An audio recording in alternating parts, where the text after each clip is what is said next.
Translation tips and প্র্যাকটিসের এই টিপসটা হচ্ছে বাংলায় খুব, খুবই, অত্যন্ত, বিশেষ, বড়, অনেক, এসবের জন্য আমরা ভেরি শব্দটা ব্যবহার করতে পারি, সেই রুলসটা আমরা পড়ব।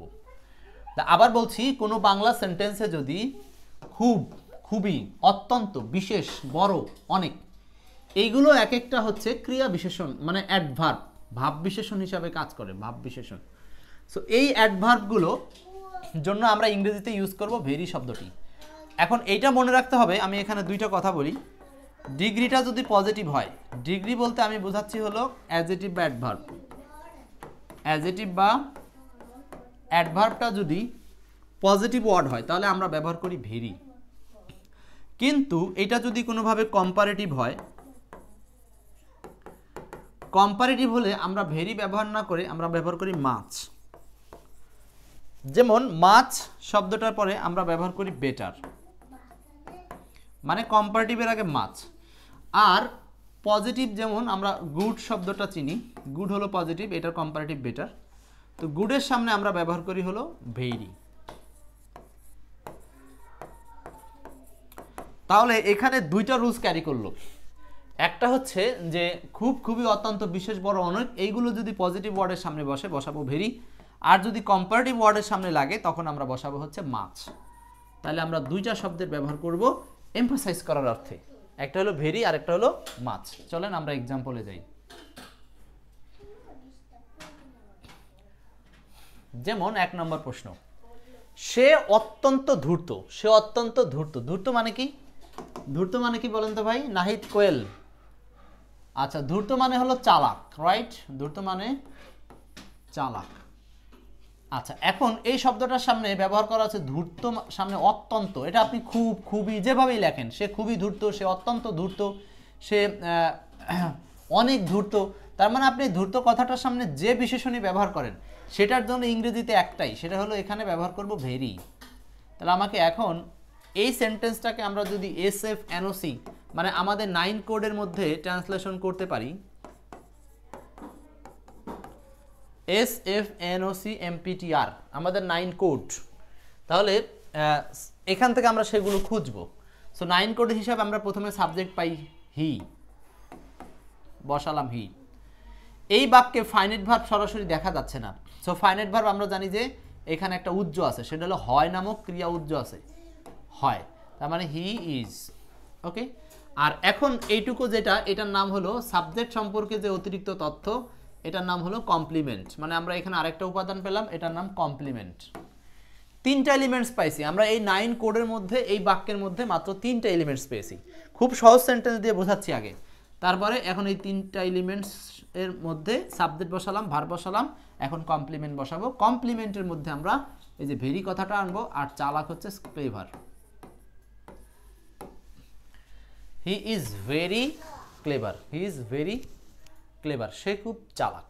আচ্ছা, এখন যদি হামিদুর রহমান বলছেন হচ্ছে ভেরি মাস ক্লেভার, খুবই সমস্যার একটা বিষয়, ভেরি মাস কখনো একসাথে ব্যবহার করবেন না, এটা হচ্ছে ডাবল ট্রিপল রিডান্ডেন্ট হয়ে যাবে, এটা প্রবলেম, এটা ভুল। ভেরি মাছ কখনো একসাথে আমরা ব্যবহার করব না। হয়তো আমরা বলার ক্ষেত্রে অনেক সময় বলে থাকি, বাট ওই বলাটা সমীচীন না। আমরা একটু ক্লাসটা শেয়ার করে দেব, আপনারা যাদের সুযোগ আছে ক্লাসটা নিজেরা শেয়ার করে রাখেন এবং অন্যদের দেখার জন্য সুযোগ করে দেন। পরেরটা, আমি তোমার নিকট বিশেষ কৃতজ্ঞ। ওকে, এটা মেডিকেল পরীক্ষাতে একবার আসছিল, আমি তোমার নিকট বিশেষ কৃতজ্ঞ। এখন এটাকে কিভাবে আমরা ট্রান্সলেট করতে পারি? সাবজেক্ট তো আপনারা চিনেই ফেলছেন, এটা সাবজেক্ট। আচ্ছা, এইখানে সরাসরি কোনো ফাইনাইট ভার্ব দেখা যাচ্ছে না। নো, তাহলে দেখা যাচ্ছে না মানে সেখানে ফাইনাইট ভার্বের অস্তিত্ব হলো বি ভার্ব। বি ভার্ব মানে অ্যাম ইজ আর, এই 3টা প্রেজেন্ট টেন্সে, আর পাস্ট টেন্স হলে তো সেটা দেখা যায়। তোমার নিকট, এটা হলো অবজেক্ট হিসাবে কাজ করতে পারে। বিশেষ কৃতজ্ঞ, এই যে বিশেষ, আগের সেন্টেন্সে ছিল অত্যন্ত। দেখেন অত্যন্ত আর বিশেষ বাংলায় শব্দটা চেঞ্জ হলেও ইংরেজিতে একই, ভেরি শব্দের ইউজেস হবে, ইংরেজিতে ভেরি শব্দের ইউজেস হবে। তো বলেন কি হবে এটা আনসার? আমি তোমার নিকট বিশেষ কৃতজ্ঞ। সাগর, সাদ্দাম, বলেন পরেরটা বলেন।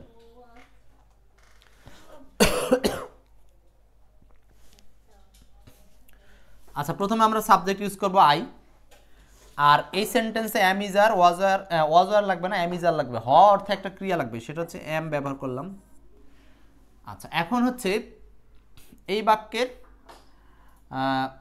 কমপ্লিমেন্ট, কৃতজ্ঞ, এই যে বিশেষ কৃতজ্ঞ, ভেরি গ্রেটফুল, ভেরি গ্রেটফুল, তোমার নিকট, to you, I am very grateful to you, আমি তোমার নিকট বিশেষ কৃতজ্ঞ, আমি তোমার নিকট অত্যন্ত কৃতজ্ঞ, আমি তোমার নিকট মহা কৃতজ্ঞ, যেভাবেই থাক কথাটা। সো এখানে কিন্তু আমাকে এই বিশেষ শব্দটার ইংরেজি হিসাবে ভেরি শব্দটা ব্যবহার করলাম। তাহলে মূলত আমরা এই রুলসটাতে কি শিখতেছি? রুলসটাতে শিখতেছি বিশেষ কিছু অ্যাডজেক্টিভ ওয়ার্ডকে আমরা ভেরি দ্বারা রিপ্লেস করে ব্যবহার করব, যেটা আসলে এই আই এর একটা কমপ্লিমেন্ট। তো কমপ্লিমেন্টকে এমফাসাইজ করার জন্য ভেরি এর ব্যবহার, এটা হচ্ছে মূল রুলস আর কি আজকে। আচ্ছা, পরের উদাহরণে যাচ্ছি আমরা, দেখি পরের উদাহরণ। ঘরটি আমাদের জন্য খুব ছোট। দেখেন এই সেন্টেন্সে আবার আসছে কি? খুব। খুব। তাহলে আমাকে এই শব্দগুলো সম্পর্কে একটু সেন্স রাখতে হবে। আচ্ছা, এখন 9 কোড আকারে আমি একটু দ্রুত, এবার একটু তাড়াতাড়ি চেষ্টা করবেন আপনারা, এতক্ষণ তো বুঝলামই। দেখেন প্রথমে আমরা 9 কোডের সাবজেক্ট খুঁজবো। ঘরটি আমাদের জন্য অত্যন্ত ছোট, ঘরটি আমাদের জন্য ছোট। কি ছোট? ঘর, তাই না? কিন্তু এখানে সাবজেক্টটি হচ্ছে ঘরটি, এটা হলো সাবজেক্ট। এই বাক্যে একটা ফাইনাইট ভার্ব উজ্জ আছে, সেটা হলো হয়। সাবজেক্টটি হয় আমাদের জন্য খুব ছোট, সাবজেক্ট। আচ্ছা, এই যে সাবজেক্টটি হয় খুব ছোট, মানে সাবজেক্ট বলতে ঘরটি হয় খুব ছোট, এটা হলো কমপ্লিমেন্ট, এটা কমপ্লিমেন্ট। এই সেন্টেন্সের উপাদান কমপ্লিমেন্ট পেয়েছেন। কার জন্য? আমাদের জন্য, এটা হচ্ছে অ্যাডভার্ব অফ রিজন বলতে পারেন, অথবা এটাকে আমরা আরেকটা কমপ্লিমেন্ট বলতে পারি, বা এটাকে আমরা একটা অবজেক্ট বলতে পারি, যে কার জন্য, ফর হুম, কাদের জন্য। ঠিক আছে? আচ্ছা, এখন দেখেন এইটাকে আমরা ব্যবহার করব লাস্টে। তাহলে আমরা এটাকে ট্রান্সলেট করি, দা রুম, দা রুম। এখন এই বাক্যে হয় আছে, তাই না? হয়, এইটার জন্য আমরা কি ভার্ব ব্যবহার করব? Is. Very small, for us, আমাদের জন্য, কিন্তু ফর মি না, ফর আস, আমাদের জন্য। সাদ্দাম। ঠিক আছে, আপনারা তো সেন্টেন্সগুলো এখন প্যাটার্ন বুঝতে পারতেছেন, এরকম বেশি না। আমাদের 9 কোড অফ ট্রান্সলেশনের আপনাদের জন্য মোটামুটি 100-এর মতো রুলস রাখবো, এবং এই 100টা টিপস আপনি যদি ফলো করেন, ট্রান্সলেশনে আপনি যে কোনো সেন্টেন্স দেখলে অন্তত শুরু করে কলমটা ঘোরাতে পারবেন, এবং যদি ভালো করে বুঝেন তাহলে আপনি যে কোনো জায়গাতে সাকসেসফুলি একেবারে আপনি ফ্রি হ্যান্ড রাইটিং করে আসতে পারবেন। এই জন্য ট্রান্সলেশনের উপরে কিন্তু আমাদের এই কোর্সটার খুব ভালো ফ্লেভার আছে। যারা এই কোর্সে আছেন তারাও জানেন যে কোর্সটা আমরা কিভাবে চালাচ্ছি। The room is very small for আজ। পরেরটা, আমি তোমার নিকট বিশেষ কৃতজ্ঞ, এটা আমরা একটু করলাম। I am very grateful to you, এটা আমরা একটু আগে সলভ করেছি। তো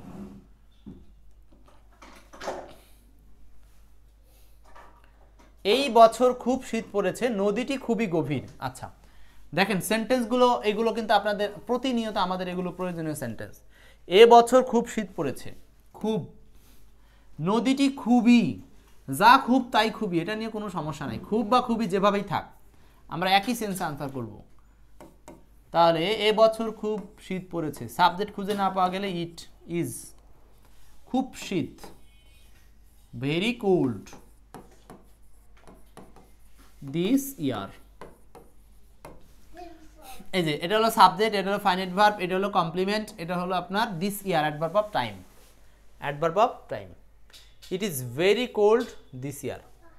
আচ্ছা, নদীটি খুবই গভীর, নদীটি খুবই গভীর, তার মানে লিখতে হবে দ্য রিভার ইজ, নদীটি হয় ভেরি ডিপ, খুবই গভীর। তার মানে এখানে আপনি এই যে খুবই এই শব্দের জন্য ভেরি ব্যবহার করছেন, খুব এইটার জন্য ভেরি ব্যবহার করেছেন। সোজা কথা, খুব, খুবই, অত্যন্ত, বিশেষ, যেটাই থাক আমরা কি ব্যবহার করতে পারি? ভেরি। হামিদুর রহমান 9 কোডের অফ ট্রান্সলেশনের জন্য অপেক্ষা আছেন, চলে আসবে শীঘ্রই। আমাদের এই ভিডিওগুলো কভার হচ্ছে, চলে আসবে। ওকে, এরপর আসেন 7 এবং 8। সে খুবই আবেগপ্রবণ। The man is very shy, এই দুইটা, এটার বাংলা কি, এটার ইংলিশ কি, এই দুটো বলেন। অ্যান্না বলছেন the river is very deep. আচ্ছা, যদিও আপনাদের কাছে মনে হচ্ছে যে এগুলো সহজ ট্রান্সলেশন, কিন্তু আমি সহজ হলেও এইগুলো দিয়ে আমরা একটা সময় প্যাসেজে চলে যাব, যে তখন আমরা অনেকগুলো বড় বড় লাইন সলভ করব, তখন আমাদেরকে এই রুলসগুলো নিয়ে কথা বলার সময় থাকবে না, তখন শুধু বলবো যে লেখেন। এই জন্য যারা এই রুলসগুলোকে অবহেলা করবেন না, তারা ওই সময় গিয়ে ভালো ফল পাবেন। সে খুবই আবেগপ্রবণ, ওকে, শি ইজ বা হি ইজ ভেরি, আবেগপ্রবণের ইংলিশ কি বলা যায়? ইমোশনাল, শব্দটা মাথায় আসেনি। He is very emotional. The man is very shy, এটা কি হবে বাংলা? লোকটি খুবই অথবা অত্যন্ত, এবার আপনি বাংলা নিজের মতো করে করতে পারবেন, বা খুব, বা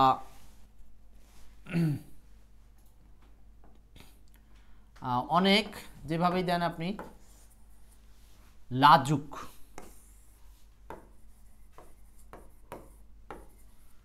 দেখছেন?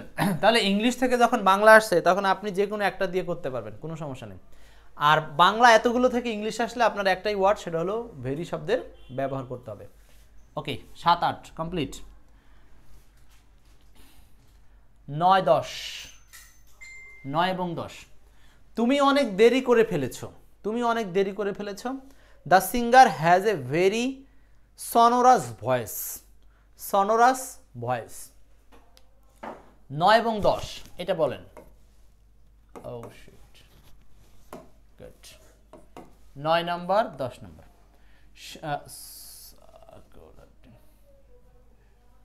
9, তুমি অনেক দেরি করে ফেলেছো, তাহলে এটাকে কি করতে হবে? ইউ। আর অনেক দেরি, very late. You are very late, মানে তুমি অনেক দেরি করে ফেলেছো। ওকে, 10 নাম্বারটা কি হবে? The singer has a very sonorous voice. এই সনোরাস মানে হলো সুমিষ্ট বা মজাদার, বা এটাকে কি বলা যায়? আকর্ষণীয় বলতে পারেন। সনোরাস, সুমিষ্ট বা আকর্ষণীয় বলতে পারেন। তার মানে এটার বাংলা হবে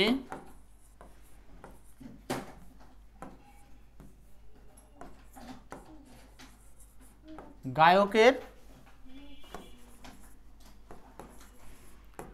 কণ্ঠ খুবই সুমিষ্ট, গায়কের কণ্ঠ খুবই সুমিষ্ট। আচ্ছা, তাহলে দেখছেন আমরা প্রত্যেকটা উদাহরণই কিন্তু জাস্ট শুধু ভেরিয়ের ব্যবহার দিয়েই ব্যবহার করছি।